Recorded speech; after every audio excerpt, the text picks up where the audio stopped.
Gracias, Daniel. Muchas gracias por el pase. Bueno, buenas noches. En primer lugar, agradecer al Instituto Peruano de Estudios del Hábitat por la invitación y, por supuesto, a ustedes por darse la molestia de estar un lunes a esta hora para poder escuchar de temas regulatorios, ¿no? Y el tema que nos convoca el día de hoy es relacionado con las últimas modificaciones al reglamento de inscripciones del registro de predios. ¿De acuerdo? Que se aprobó hace no más de 3 meses, fue el 7 de mayo, se publicó en el Peruano la resolución que modifica el reglamento de inscripciones del registro de predios, que es la resolución 59/2026, que es la que motiva mi participación el día de hoy. Y sin mayor preámbulo vamos a poder comenzar con la ponencia.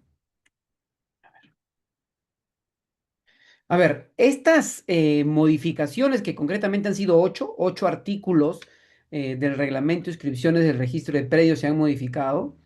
Y por supuesto que estos 8 artículos tienen que ver con inmuebles y sin duda con el desarrollo de proyectos inmobiliarios, porque no solamente comprende o beneficia, porque estamos hablando de simplificaciones administrativas en los procedimientos que vamos a ver cada artículo modificado, pero por supuesto no solamente beneficia a la ciudadanía en general, sino también a un determinado sector que en el ejercicio de su actividad económica, pues realiza proyectos inmobiliarios de importante envergadura.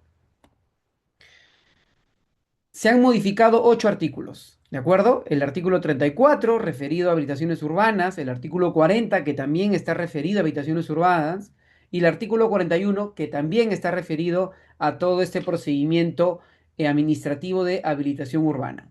De la misma manera, vamos a ver que se han modificado otros 2 artículos relacionados con acumulación de predios, que es el 66 y el 68.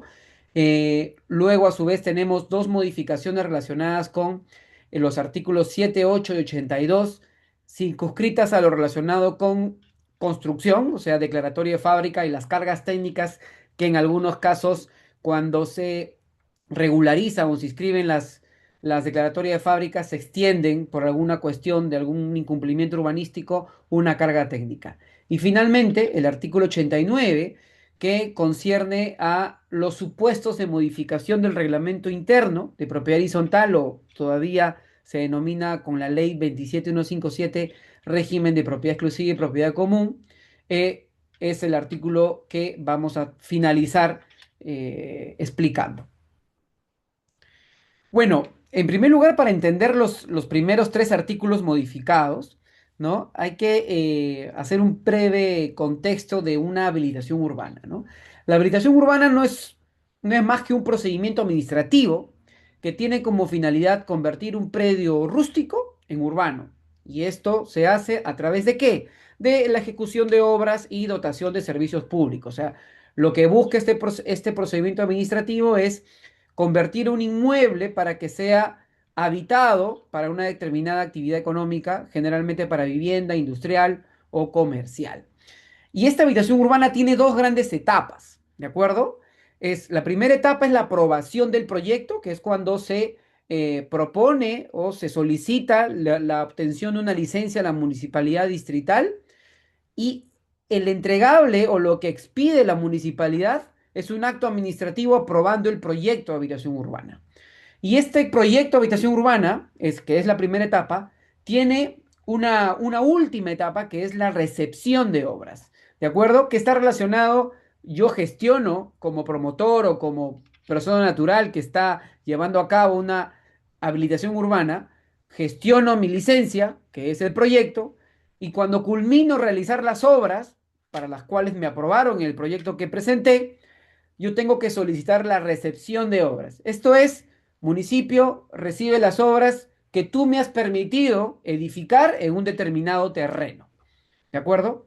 Con la recepción de obras, por supuesto que se consolida esta conversión de un inmueble rústico en urbano y se ejecuta o se lleva a cabo o se permite las independización de los lotes conformantes de una habilitación urbana y asimismo los aportes reglamentarios, porque en una habilitación urbana o en una urbanización, no solamente vamos a ver lotes de aprovechamiento individual, como pueden ser los lotes destinados a vivienda o actividad económica según el tipo de habitación urbana, sino que también existen zonas que se dejan para vías o se dejan áreas que la norma lo ha denominado como aportes.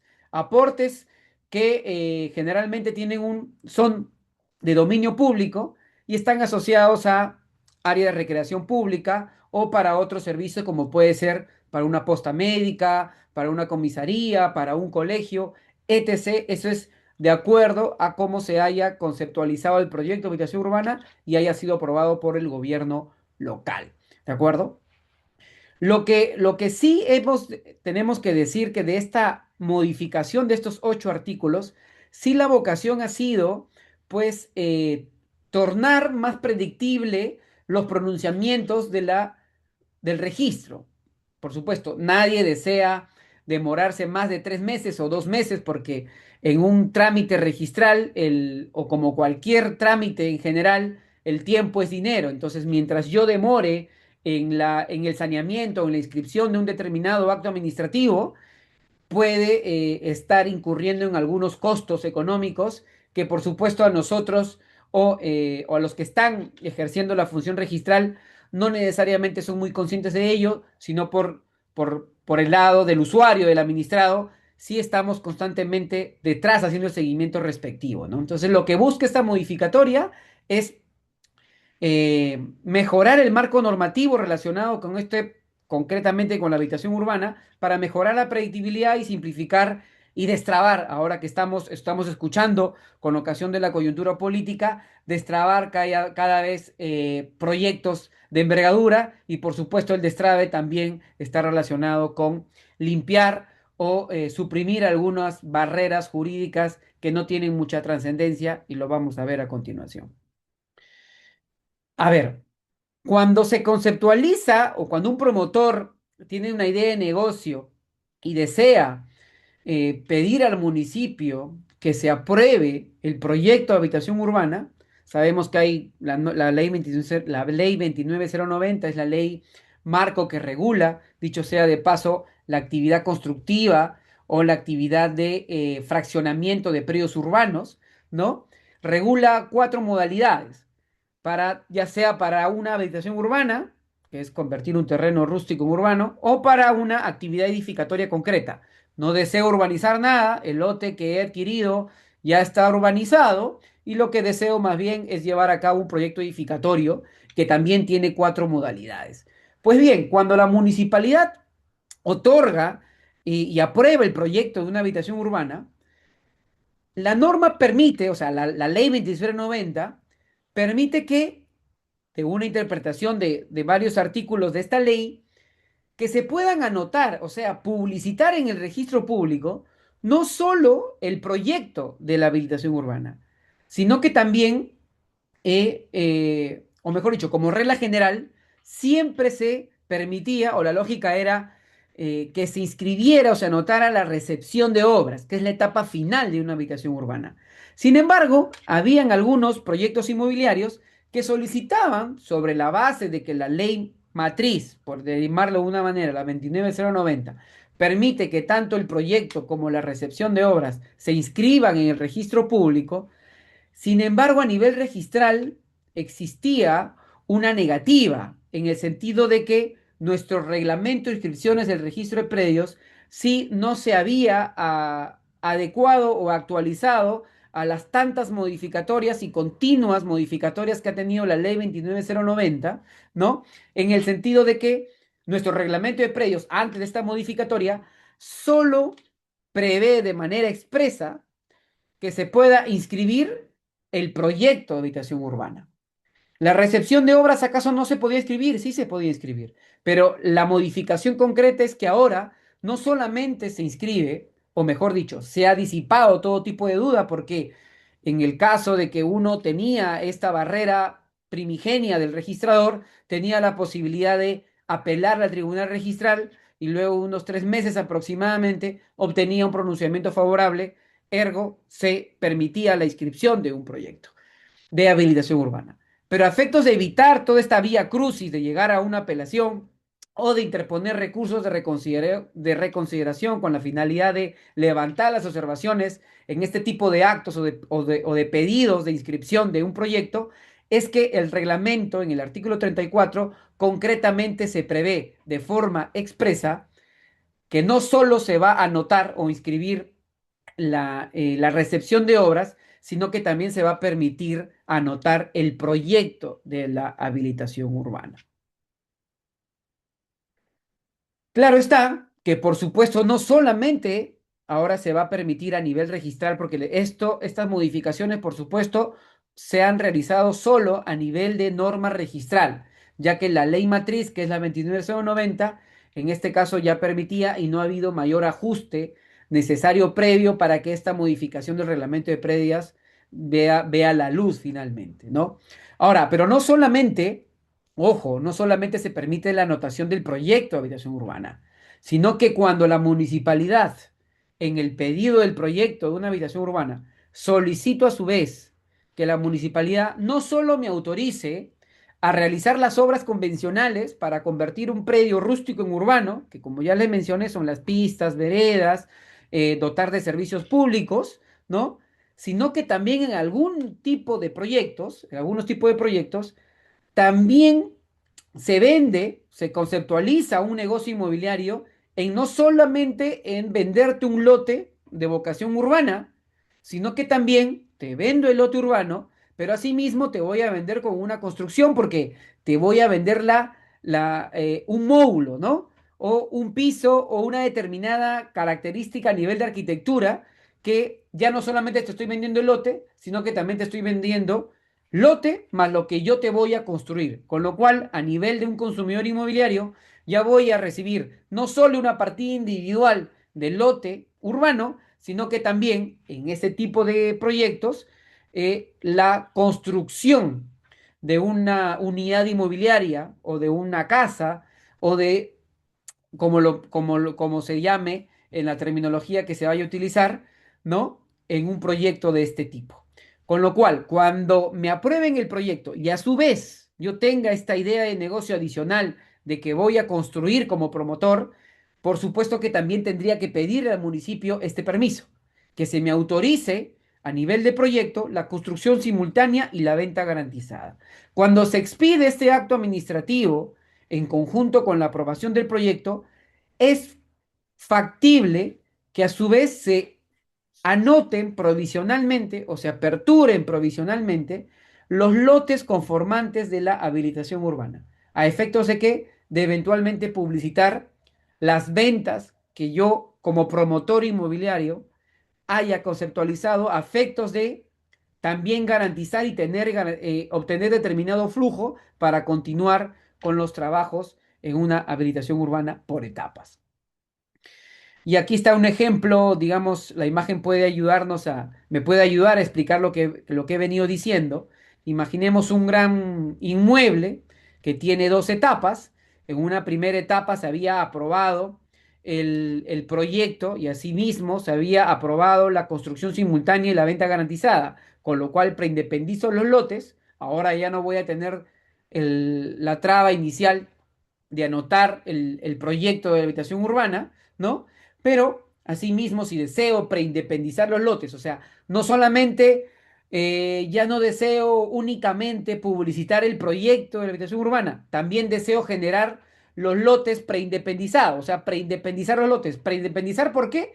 Porque aún para yo convertir en definitiva un lote o una partida preindependizada, mejor dicho, ¿qué tengo que obtener? Culminar las obras y obtener la recepción de obras del municipio. ¿De acuerdo? Mientras no obtenga la recepción de obras y sí haya obtenido la primera etapa con la construcción simultánea y la venta garantizada, voy a poder generar los lotes preindependizados de la habilitación urbana.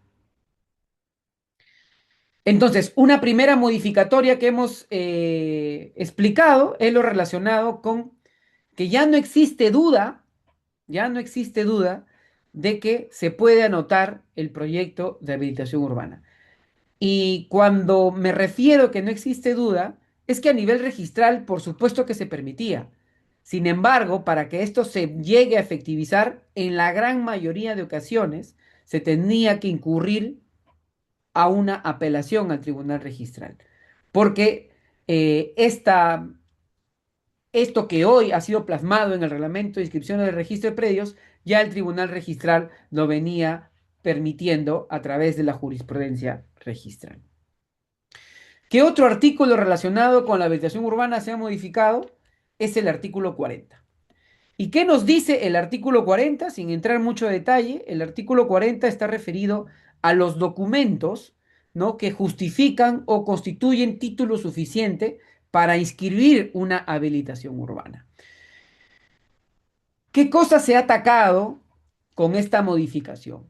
Es que no se va a exigir que la valorización, esto es, de cuánto le ha costado al promotor inmobiliario incurrir para llevar a cabo los trabajos de una urbanización urbana, perdón, tengan que necesariamente estar visadas por la municipalidad. ¿Y qué es lo que pasaba? Que en la anterior redacción del artículo 40 del reglamento de predios hacía mención a literal A, literal B, literal C, literal D y literal E. ¿De acuerdo? Los cuatro primeros literales estaban referidos a el formulario único de habilitación urbana, la resolución de recepción generalmente, y los planos técnicos. Los planos, o sea, los planos que forman parte del expediente de una habilitación urbana. Porque el título suficiente lo constituye el FUJU o la recepción de la habitación urbana, los planos respectivos aprobados como parte de la presentación del FUJU, ¿no? Y la memoria descriptiva, que no es otra cosa que la descripción de los lotes. Y asimismo, se exigía, o se exige, eso sí se exige, el documento privado en donde conste cuánto se ha incurrido en costo en las obras de la habilitación urbana. Y hasta antes de esta modificación, había un entendido de que este documento de valorización de las obras tenía que también llevar un sello o ser visados por la municipalidad. ¿Y qué pasaba? En la mayoría de casos, a veces se demoraba esta visación por parte de la municipalidad, ¿no? O en algunas situaciones, pocos, la municipalidad se negaba a visar estos documentos de valorización de obras, ¿no? Sin embargo, no han sido muchos los casos, pero he identificado uno en donde llegó al tribunal en el año 2024 y la sala de Trujillo, con la resolución que ustedes ven en la PPT, hizo una conclusión o una fundamentación interesante, ¿no? En el sentido de que exigir que la valorización de obras también lleve un refrendo o esté visado por la municipalidad estaría constituyendo una doble exigencia, ¿no? Porque en realidad el título que ya da mérito a la inscripción son los anteriores, que sí llevan el visto de la municipalidad. Pero la valorización de obras no necesariamente constituía un requisito, o mejor dicho, constituye un documento que debe llevar el visto de la municipalidad. Por supuesto que si la valorización de obras ya forma parte de la memoria descriptiva, porque en algunos expedientes que hemos visto, a veces en la memoria descriptiva donde no es otra cosa que la descripción de los lotes conformantes de la HU, ¿no? Asimismo, a veces incluían la valorización de obras. Bueno, ya llevaban el sello respectivo, no había ningún reclamo, me refiero concretamente a una observación por parte del registro, ¿no?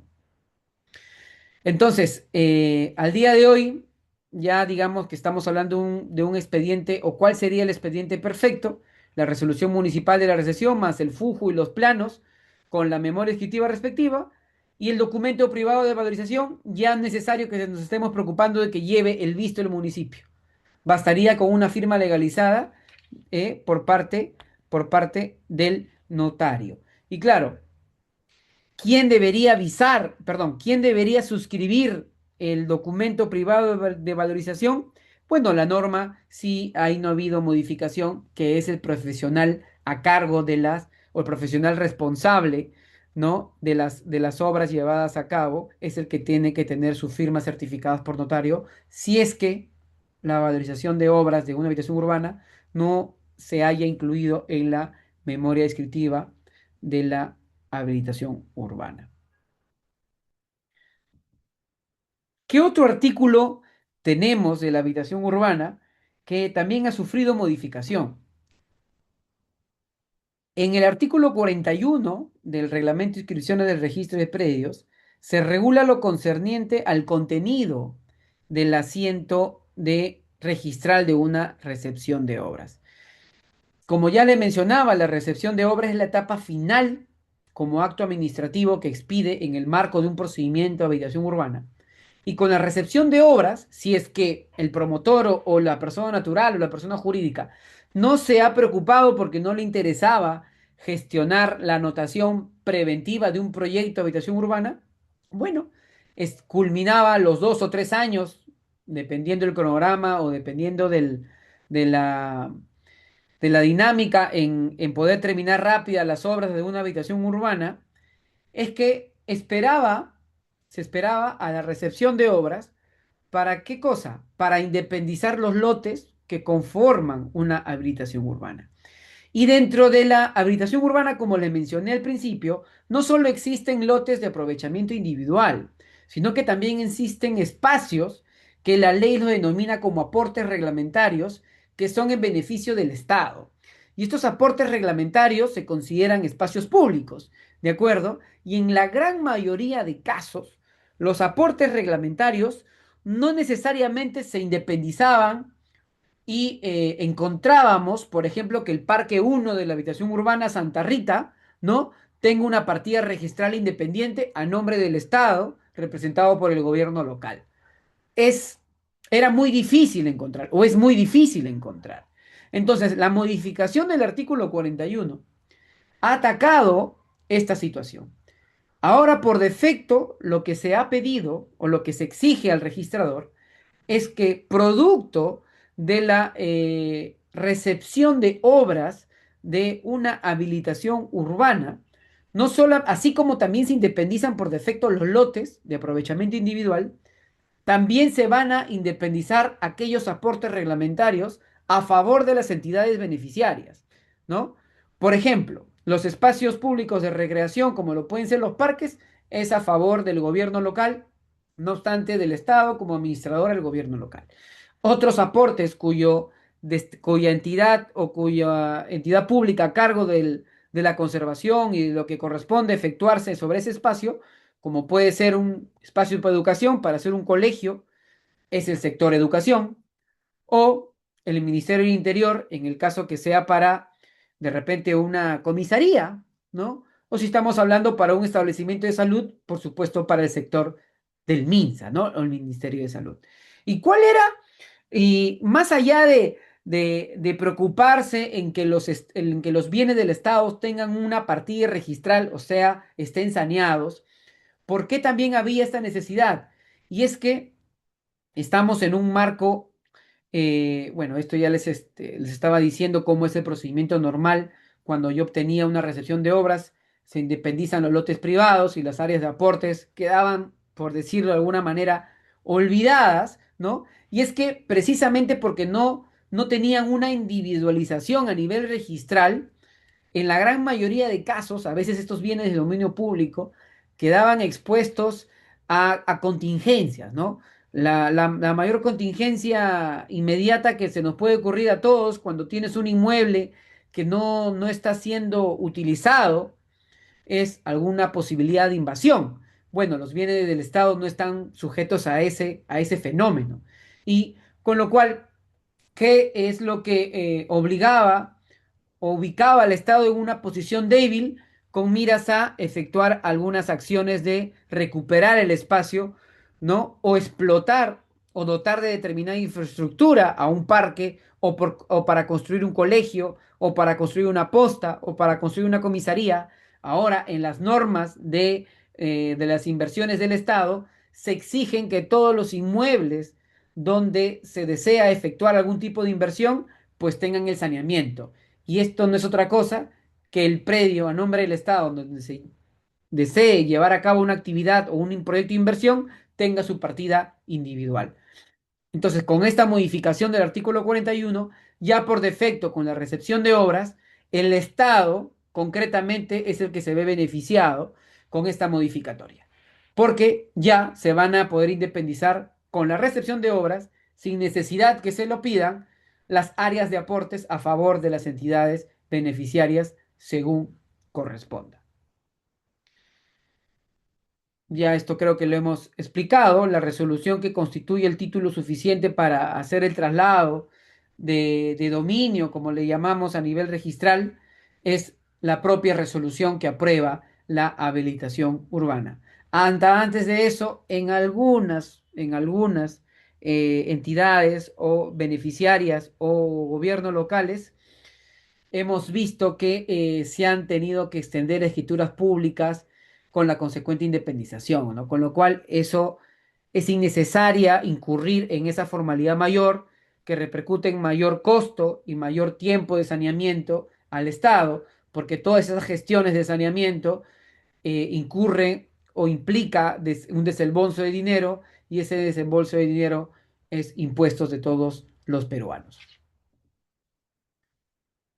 Y claro, este es un ejemplo ideal digamos, ya en una situación donde se haya llevado a cabo un proyecto de inversión, ¿no? Un parque bien administrado, o sea, donde se permita poder explotar debidamente el uso del aporte reglamentario respectivo.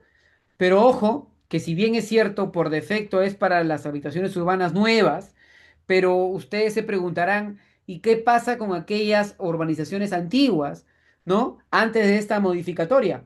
Bueno, la norma también ha permitido que se puedan independizar los aportes que no se hayan realizado en su oportunidad en virtud al expediente inscrito o título archivado, como se denomina.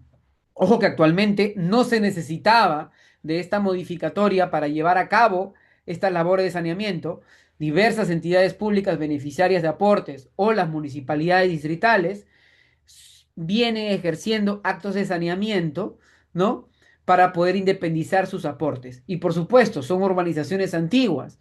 No, no es que tengan que realizar una nueva gestión administrativa para que puedan obtener o expedir un acto administrativo. Si ya está debidamente identificado el aporte reglamentario, basta con hacer mención al archivado para que los aportes antiguos o urbanizaciones antiguas se extiendan. Esto es, se independicen a favor de la entidad beneficiada. ¿Y qué impacto tiene esta modificatoria? Bueno, se protege un bien de todos, ¿no? Un bien común. Se elimina el riesgo de contingencia, se pueden suprimir las contingencias que se puedan generar porque un bien de dominio público que no se explota tiene lamentablemente una vocación de que alguien pueda aprovecharse y pueda estar poseyendo el inmueble, con lo cual el Estado va a incurrir en mayores costos para recuperar ese espacio. Para el promotor inmobiliario también se elimina los costos adicionales porque a veces mal asesorados o a veces por desconocimiento se incurrían en algunos costos que implicaban la transferencia a favor de la entidad beneficiante, no una escritura pública. Porque a veces hasta las entidades públicas beneficiadas de los aportes desconocen de alguna normativa y siempre la lógica era escritura pública como, no, como las reglas de derecho común. Y un beneficio que se genera con esta modificatoria en las HU nuevas, habitaciones urbanas nuevas, es que se obtiene el saneamiento inmediato desde la aprobación o de la recepción de obras de una habitación urbana de bienes del Estado. ¿Qué otras modificaciones tenemos? Ya hemos explicado las tres primeras modificaciones que se han percatado que está relacionado a una habitación urbana. Bueno, siguiendo con la filosofía detrás de la modificatoria, es que se busca la simplificación administrativa, ¿no es así? Entonces, ahora vamos a escuchar, o van a escuchar ustedes, dos artículos que han sido modificados relacionados con acumulación de predios o acumulación de unidades inmobiliarias. Y lo encontramos o lo van a encontrar en el artículo 66 y en el artículo 68 del Reglamento de Inscripciones del Registro de Predios. El artículo 66 podríamos decir que podemos decir adiós al ciclo vicioso de exigir que el municipio me lo dé o porque el registro me lo exige. Y el artículo 68 está relacionado cuando los bienes que queremos acumular, ¿no? tienen algún gravamen o alguna medida que pueda limitar de alguna manera el aprovechamiento total del bien inmueble a través de una acumulación. Veamos. Cuando yo deseo acumular predios, por regla general, presento una solicitud en donde identifico los predios materia de acumulación y luego, hasta antes de esta modificatoria, el reglamento de predios exigía el plano, por supuesto, y el código catastral o las constancias negativas del predio resultante. No solamente de los que van a ser objeto de acumulación, ahí ya, si estamos hablando de dos lotes, como mínimo más de uno, o sea, dos que se van a acumular, ya teníamos las dos constancias negativas o los planos catastrales de ambos lotes, pero a su vez la norma exigía ¿qué cosa? Que se presente lo mismo, el plano o el código catastral o la constancia negativa del lote del predio resultante, ¿no? Ahora, o qué pasaba, mejor dicho, para terminar de cerrar la explicación, cuando el usuario recibía una observación del registrador porque no podíamos adjuntar lo que exigía el reglamento respecto de la unidad inmobiliaria resultante, uno concurría al municipio y el municipio en la gran mayoría de casos decía, bueno, para nosotros ese inmueble aún no existe registralmente, con lo cual yo no puedo expedirte algún documento de refrendo catastral del predio resultante. Con lo cual, el trámite se paralizaba, ¿no? Y no podía sanearse la acumulación de dos unidades o más de una unidad inmobiliaria.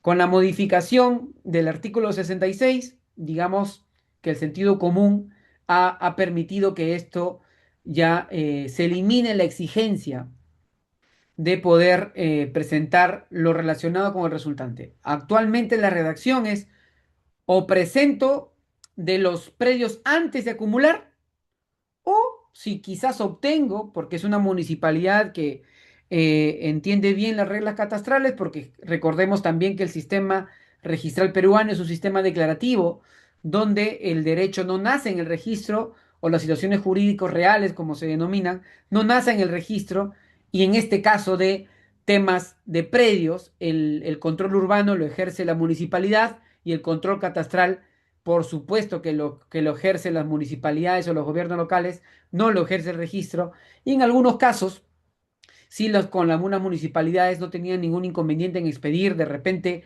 todo lo relacionado con el predio acumulado resultante, bueno, ahora la norma permite o uno u otro, es alternativo. Hasta antes de la modificación sí era copulativo, o sea, era I, la preposición era la I.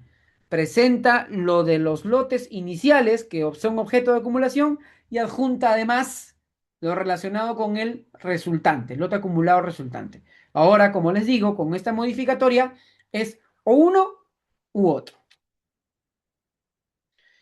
Antes, bueno, aquí está en la diapositiva, se requería obligatoriamente presentar el predio resultante, ahora ya no, ¿no? Ahora es o de los primigenios o del predio resultante. Acá un ejemplo práctico, un lote A, un lote B, basta con presentar lo relacionado con el lote A o el lote B, o si tenemos el lote C, que sería el lote resultante, enhorabuena. Pero basta con uno u otro. Ya no me van a exigir, en el caso que sean dos lotes acumulados, más uno que sería el acumulado resultante 3, ya no me van a exigir tres documentos, sino bastaría o dos o uno que sería el resultante. Y siguiendo con la parte relacionada con acumulación de unidades inmobiliarias o de predios, en el artículo 68 también teníamos una formalidad que tenía mucha crítica. Y es que generalmente algunos inmuebles que son objeto de acumulación no siempre están, digamos, sin la existencia de algún gravamen, entiéndase una hipoteca, o de alguna medida cautelar, ya sea a nivel judicial o a nivel administrativo. De repente tuve una situación de impago y mi deudor me inició un procedimiento de obligación de dar suma de dinero ante el Poder Judicial, obtuvo una medida cautelar y me embargan el lote 1, ¿no? O asimismo, tengo una deuda con el municipio y el municipio luego una cobranza coactiva, me anota un embargo por una deuda administrativa. Entonces, había, yo era titular de dos unidades inmobiliarias, porque como les decía, para acumular, por supuesto, se requiere más de uno, que sean contiguos, ¿no? Pero yo titular de ambos predios y resulta que la misma hipoteca tenía la misma, es que la misma medida cautelar judicial o tenía el mismo embargo administrativo.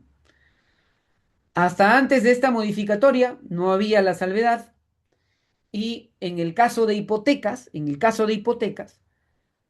no obstante era un mismo acreedor hipotecario, o sea, le debía al banco financiero, ¿no? La norma me exigía que tenía que necesariamente incurrir, además de presentar los requisitos para una acumulación, la solicitud, los planos, pero cuando los inmuebles objeto de acumulación tenían una hipoteca o tenían un gravamen o una medida judicial o administrativa, en el caso de las hipotecas tenía que adjuntar la escritura pública.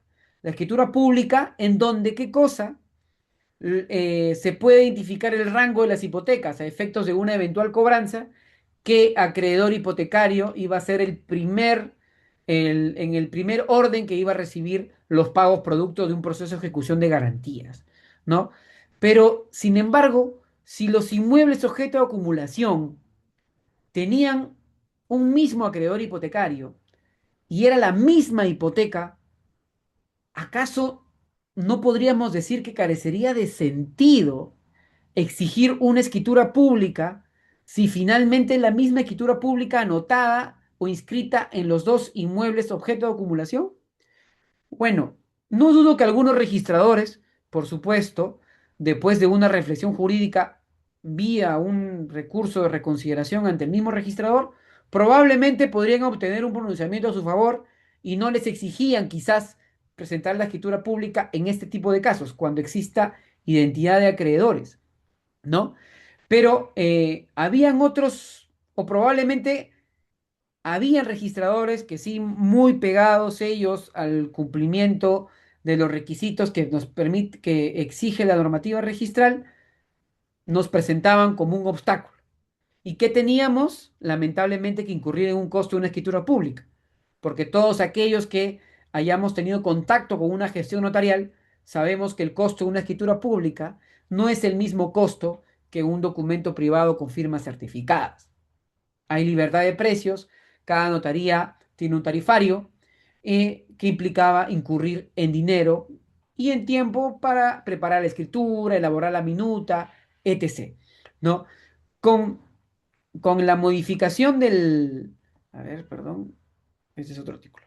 Con la modificatoria del artículo 68, lo que, digamos, carece de razonabilidad que se exija una escritura pública cuando existen hipotecas idénticas, ¿no? Pues qué bueno que se haya eliminado la exigencia de una escritura pública. De ahí que la filosofía detrás de las modificatorias de estos artículos tiene, por supuesto, un correlacionado con simplificación administrativa. Carece de sentido y ya no es necesario presentar una escritura pública. Cuando se publicó esta modificatoria del reglamento de predios, mucho escuchaba o veía en redes, porque ahora estamos, porque las redes nos informan y hay que tener mucho cuidado del contenido que escuchamos o seguimos. Escuchaba algunas personas que decían que ya no se exige la escritura pública para acumulación. Y bueno, yo les decía a quienes me preguntaban, pero es que en principio no se exige una escritura pública. La escritura pública eventualmente se exigía cuando los inmuebles objetos de acumulación tenían un gravamen, tenían una hipoteca, pero no necesariamente se presentaba una escritura pública para una acumulación, ¿no? Entonces, lo que se ha suprimido con la modificatoria del 68, el artículo 68, es que cuando existan predios afectados por una misma hipoteca, ¿no? Ya no es necesaria presentar una escritura pública, porque de similar, esta es una situación distinta, pero similar reflexión jurídica, yo no dudo que la primera instancia registral va a ser muy permisible en este caso, que si existe una misma medida cautelar, bajo esta misma reflexión, ya no se va a exigir la aceptación o el permiso del Poder Judicial en el sentido de que se apruebe la acumulación de determinados lotes que están grabados con una misma medida cautelar. Y lo mismo para una medida administrativa. Ojo, esto es reflexión jurídica, pero digamos que para los casos de hipoteca no se va a exigir escritura pública, para las medidas cautelares nunca se exigía escritura pública, era más bien un permiso de la entidad que ha expedido la medida cautelar, ya sea judicial o administrativa.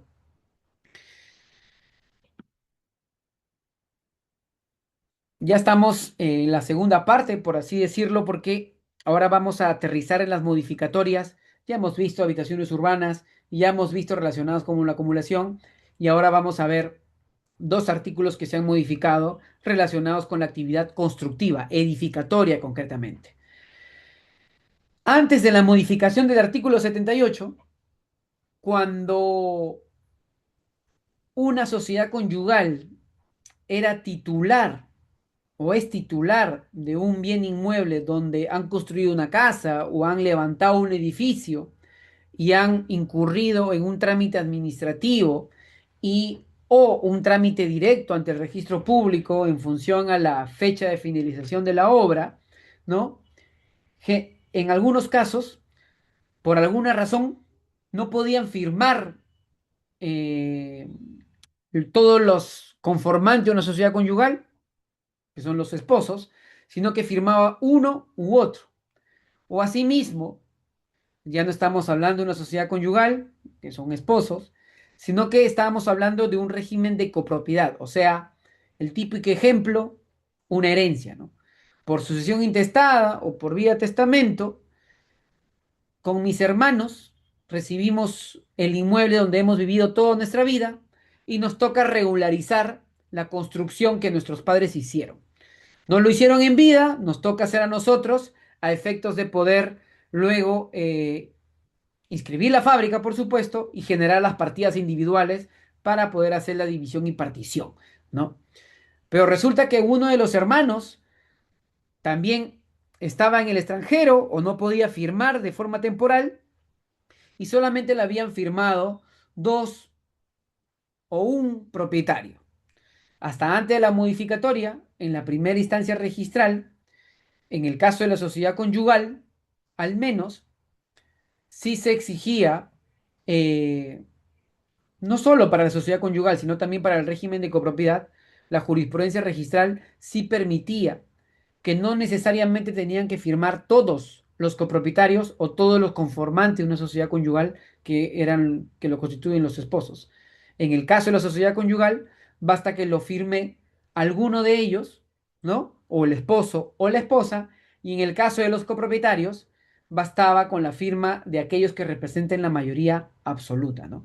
Hasta antes de eso, o hasta antes de esta modificatoria, sí, en la primera instancia registral, en la gran mayoría de casos, se te permitía exigir la unanimidad, con lo cual el expediente se rechazaba, ¿no?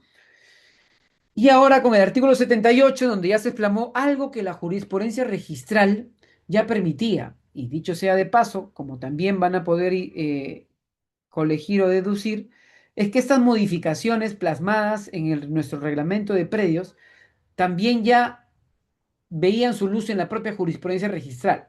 Pero como no estaban plasmados en una norma, probablemente en la primera instancia registral cada uno habría podido padecer de alguna observación en este tipo de casos. Y bueno, la lógica detrás de esta modificatoria es que en sí la declaratoria de fábrica, ya sea vía municipal o un procedimiento directo ante el registro, no es considerado como un acto de disposición, sino como un acto de mero administración. Entonces, con lo cual, la exigencia de la unanimidad de los titulares, ya sea de ambos esposos o de todos los copropietarios, carece de relevancia y más bien corresponde seguir las reglas del Código Civil que regulan la participación en los actos de administración. Entonces, en el caso uno, cuando el titular es una sociedad conyugal y desean inscribir únicamente la construcción, basta con la firma de una de ellos, o del esposo o de la esposa. ¿Y cuál es la base legal? El artículo 292 del Código Civil, que regula la representación por cada uno de los cónyuges para actos de administración. Y el caso 2 es de la copropiedad, ¿no? En el caso que le mencionaba de los hermanos. ¿Y cuál es la base legal? Es el artículo 971 del Código Civil, para aquellos que lo deseen ver, el inciso 2, en donde regula para los actos de administración determinada mayoría, que es la mayoría absoluta. O sea, si estamos hablando de tres copropietarios, pues dos, ¿no? Y así sucesivamente.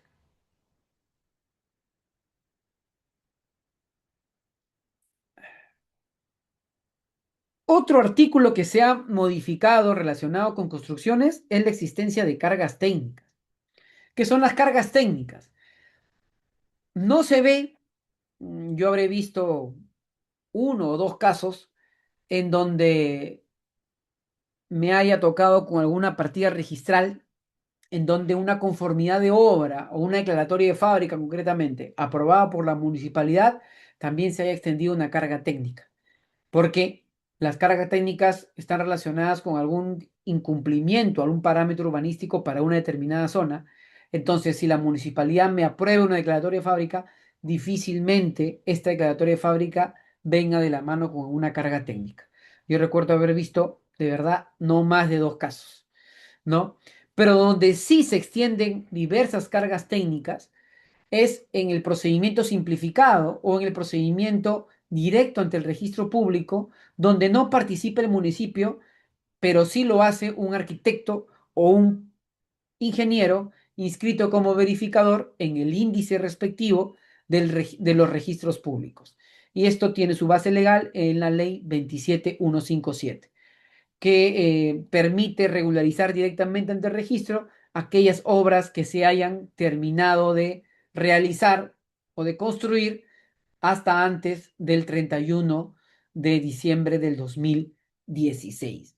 En este tipo de expedientes, sí, pues generalmente uno no, a veces no ha cumplido con los retiros, no ha cumplido con los porcentajes de área libre, no ha cumplido con la exigencia de cantidad de estacionamientos, si es que no solamente deseo regularizar una construcción ahí no más, sino que también a veces deseo independizar los departamentos por niveles, cuanta construcción haya realizado, y de acuerdo al parámetro se exige determinada cantidad de estacionamientos por cada unidades inmobiliarias de vivienda o independizadas, y si no se cumplía, se extendían cargas técnicas, ¿no? ¿Y qué es lo que pasaba? Es que se inscribía la declaratoria de fábrica en la partida matriz y se independizaban las unidades inmobiliarias, con las cargas técnicas se trasladaba en cada unidad inmobiliaria.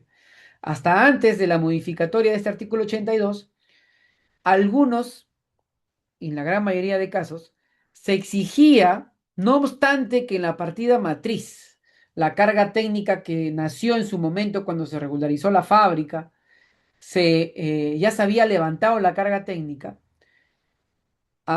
se exigían algunos registradores que se presente un nuevo informe técnico o un nuevo expediente de levantamiento de carga técnica por cada departamento o por cada unidad inmobiliaria de la cual se habían trasladado estas cargas y yo tenía interés en levantarlas. Con esta modificatoria ya no es necesario nuevamente extender un expediente de levantamiento de carga técnica por cada unidad independiente, sino basta hacer referencia que en la partida matriz, en el caso que se hubiera levantado la carga técnica que ha sido trasladada en las demás unidades, pues con una simple solicitud dirigida al registro, haciendo mención, perdón, haciendo mención en que ya se levantó la carga técnica en la partida matriz, pues sin mayor trámite adicional ya se puede pedir el levantamiento de la carga técnica. ¿Qué otro segundo caso regula esta modificatoria? El primero es si la carga técnica extendida ya obra levantada en la partida matriz. Bueno, el segundo caso, que creo que tiene mayor sentido común, es si la carga técnica está asociada a la existencia de una construcción porque esta construcción incumplía determinado parámetro urbanístico, pero si se producía la demolición total de la edificación, no podríamos también decir que la carga técnica carece de sentido que se siga publicitando. Pues por supuesto. Entonces se ha regulado esta casuística en el sentido de que cuando se presente una demolición total de las cargas de la edificación, la edificación que soportaba esta carga técnica, o esta carga técnica que se soportaba en la edificación, mejor dicho, carece de sentido ser siendo publicitada, con lo cual, sin mayor trámite que una solicitud, sin necesidad de pedir a un ingeniero verificador que me elabore un informe técnico, que sustenten, que explique el por qué se debe levantar la carga técnica, pues bien, por el solo hecho de generarse la demolición, y claro, hay que adjuntar el documento administrativo que corresponda respecto de ello, solo de la demolición, se va a producir el levantamiento de la carga técnica.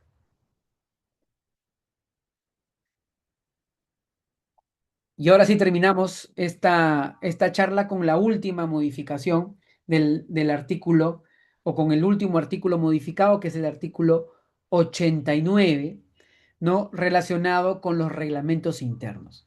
Los reglamentos internos no son otra cosa que aquel estatuto o aquel reglamento, valga la redundancia, en donde están plasmadas las reglas y las obligaciones, o de qué es lo que le pertenece a determinado propietario, cuántas unidades inmobiliarias se van a nacer de aprovechamiento individual, y se regulan, por supuesto, las zonas comunes, ¿no? El, Cuando nace un reglamento interno, la norma no exige que este reglamento interno, para que nazca, se constituya en cuanto a su formalidad a través de una escritura pública. La norma, que es el artículo 86 de nuestro reglamento de predios, exige solamente un documento privado con firmas certificadas. Si tú deseas, como promotor o persona natural, plasmar tu voluntad de constituir un reglamento interno, adjuntando, por supuesto, el expediente de declaratoria de fábrica respectivo, darle mayor formalidad, puedes incurrir en un gasto adicional de una escritura pública. Pero para el nacimiento, la constitución de un reglamento interno no requiere o no se exige una escritura pública. Sin embargo, la anterior redacción del artículo 89, en aquellos casos en donde el reglamento interno se haya plasmado esta cláusula unilateral o esta cláusula autoritativa para que determinado titular de una zona o de una unidad inmobiliaria pueda modificar de manera unilateral el reglamento interno, la norma exigía una escritura pública.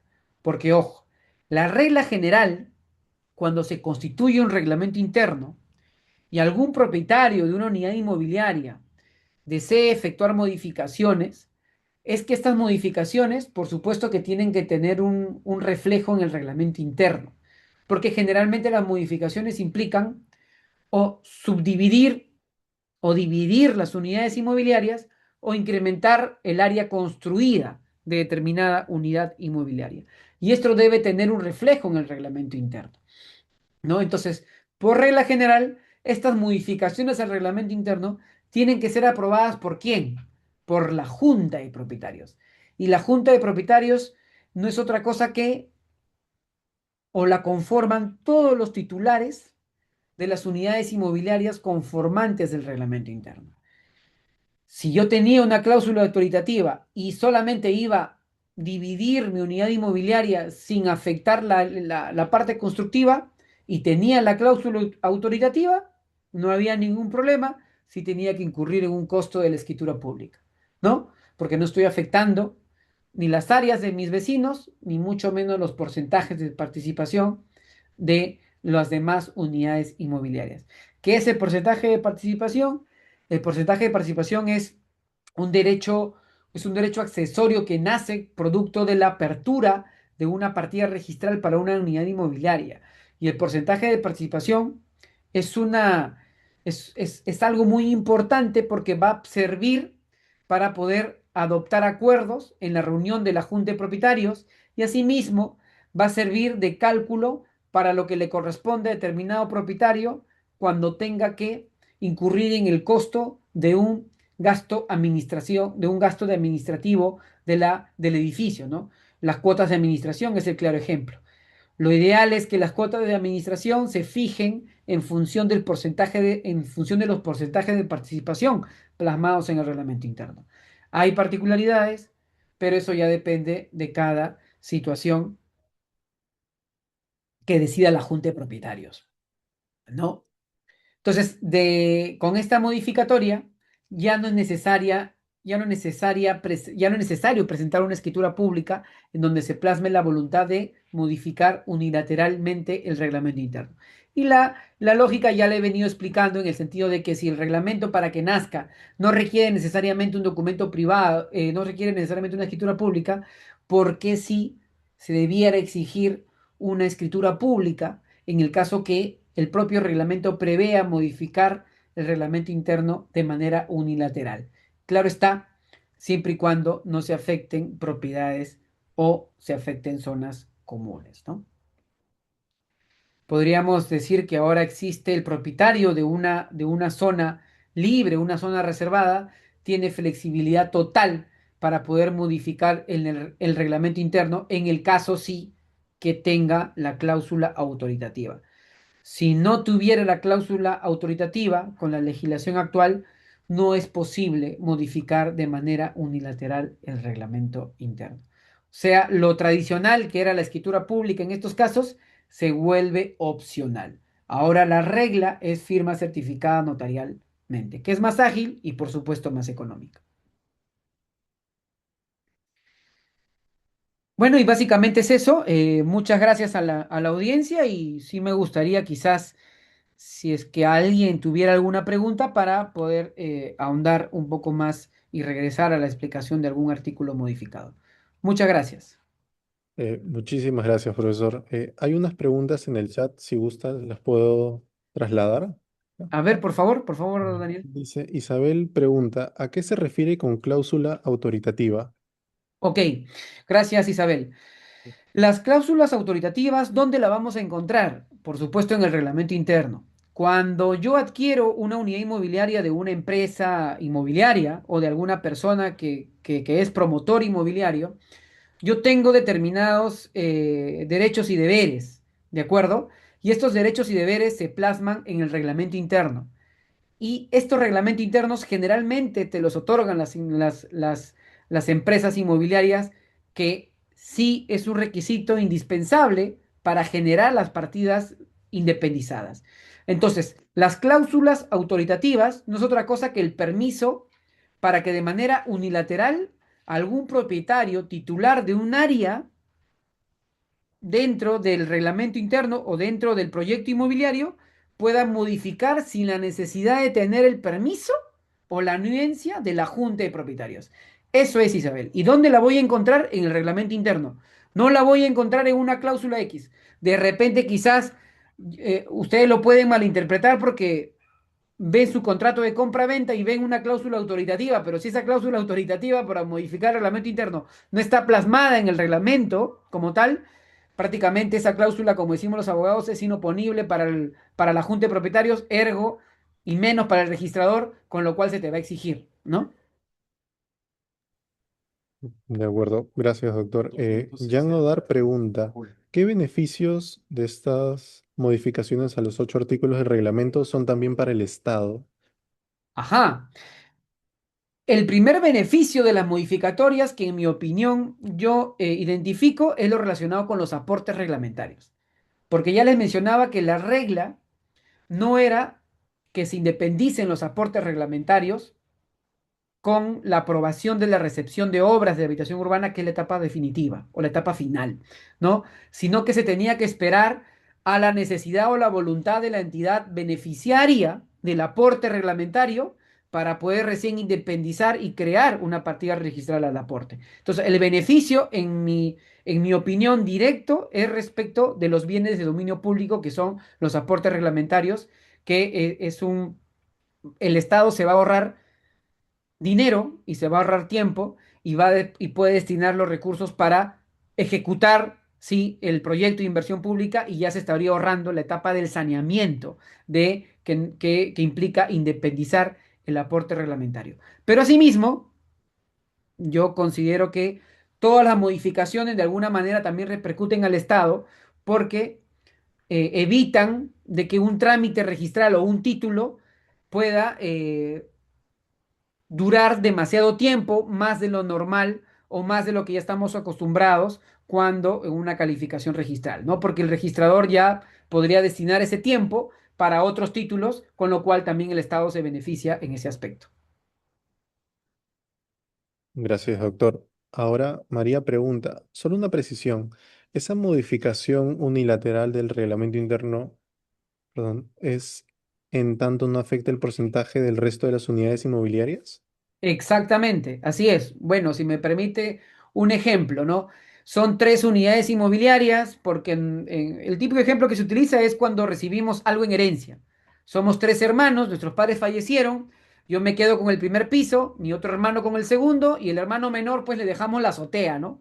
Le dejamos la azotea donde no tiene construcción. Pero resulta que escuchamos esta charla y alguien nos dijo, oye, pongamos esta cláusula autoritativa para que el titular del área reservada, que sería la azotea, pues pueda modificar de manera unilateral el reglamento interno si es que desea dividir esta área y la azotea la va a dividir en dos, en tres, en cuatro, cuanta espacio necesite el interesado, ¿no? En el ejemplo, que está muy, muy claro, si es porcentaje 20, 20 y 60, que serían los aires, imaginemos, yo solamente en la azotea divido los aires digamos, en dos. Yo tendría dos unidades en la azotea, con lo cual el porcentaje que tenía esa azotea, si era 60, se va a dividir en 30%, 30%. Pero si de repente la modificación que yo voy a realizar va a implicar que se modifique el porcentaje de participación de mis demás propietarios, la modificación unilateral, por más cláusula autoritativa que esté plasmada, no va a poder pasar por el registro público sin la anuencia de la Junta de Propietarios. Gracias, doctor. Tenemos otra pregunta de Ahmed Ramírez. Dice, buenas noches, doctor. Si ya hice la declaratoria de fábrica de mi predio construido en el 2000, en el año 2000, y quiero hacer la subdivisión en dos predios, porque en realidad siempre fue así, ¿puedo hacerlo por ampliación de la declaratoria de fábrica o tiene que ser obligatoriamente vía autorización municipal? Bueno, si en realidad, según te entendí, la construcción se hizo en el 2000, pero resulta que igual hay determinadas construcciones que se han hecho con posterioridad, que de hecho ya han dividido y han creado dos unidades inmobiliarias independientes, bueno, tú puedes acogerte a un nuevo procedimiento de regularización con subdivisión, siempre y cuando esta obra que ha conllevado a que se fraccione el inmueble en dos, ¿no? O que se haya realizado antes del 31 de diciembre de 2016, ¿no? Y sí, sí podrías hacerlo vía una ampliación. Ampliación más su división sin necesidad de obtener algún permiso del municipio, ¿no? Gracias, doctor. Hay una última pregunta. Menciona, ¿podría decirse que hay que prever en el reglamento interno ciertas cosas específicas? Exacto, muy buena pregunta. Nosotros tenemos en el registro público un reglamento interno modelo que fue aprobado por el Ministerio de Vivienda que data del año 2000, ¿no? Sin embargo, sí es importante que ustedes como interesados que desean edificar y quieren constituir un reglamento interno porque van a independizar, exíjale un poco más al asesor, ya sea al asesor legal o al asesor técnico, un ingeniero o un arquitecto, ¿no? Para que puedan introducir algunas cláusulas en el reglamento interno en beneficio de ustedes y háganle todas las preguntas posibles para que puedan plasmar determinadas cláusulas en el reglamento interno, como en mi opinión, estas cláusulas autoritativas, si existe una vocación posterior de ampliación, ¿no? De repente. De acuerdo. Muchas gracias, profesor. Muy diáfana su explicación sobre los beneficios que desarrolla esta última modificación al reglamento de sus 8 artículos, ya sea en pro del Estado o a favor del promotor inmobiliario. Y bueno, esperamos tenerlo con nosotros próximamente. Muchísimas Muchas gracias. gracias, Daniel. Gracias, Daniel. Encantado de poder difundir cultura registral. Doctor. Buenas noches con todos. Hasta luego. Gracias.